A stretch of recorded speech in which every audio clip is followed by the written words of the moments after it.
Lakini na nyingine, leo nimefarijika sana kufika hapa Newala, nimemkuta mwalimu wangu wa siasa. Mkuu wetu wa wilaya wa hapa ndiye mwalimu wangu wa siasa, Alhaji Kundi ndiye ambaye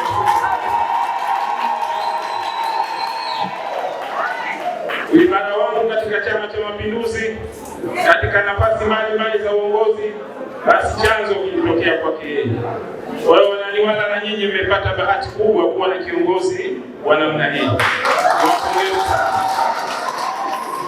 Lakini na jingine kubwa, ziara yetu hii ambayo alifanya mwenyekiti wetu wa taifa ni ziara ya kawaida ya kuja kuangalia maendeleo ya mradi huu wa kuimarisha chama, lakini pia kuangalia miradi mbalimbali ya utekelezaji wa ilani ya uchaguzi ya Chama cha Mapinduzi.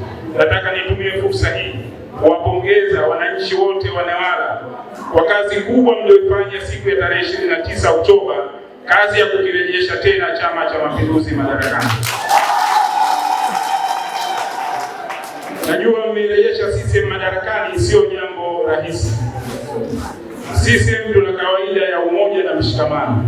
Umoja na mshikamano wenu ndio sababu kubwa iliyoifanya kushinda vizuri katika uchaguzi wa Oktoba 29 mwaka 2025.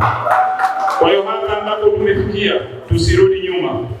Tutakuwa na uchaguzi mwingine wa kuandaa jeshi jingine jipya kwa ajili ya uchaguzi wa mwaka 2030. Tumechagua 2022, 2025 tumeshinda vizuri. Kwa hiyo tutakaowachagua baadaye, tuchague jeshi zuri ambalo litaenda kupambana mwaka 2030. Kwa hiyo niwatakie heri ndugu zangu wa Newala. Sisi tumefurahi sana na ziara hii.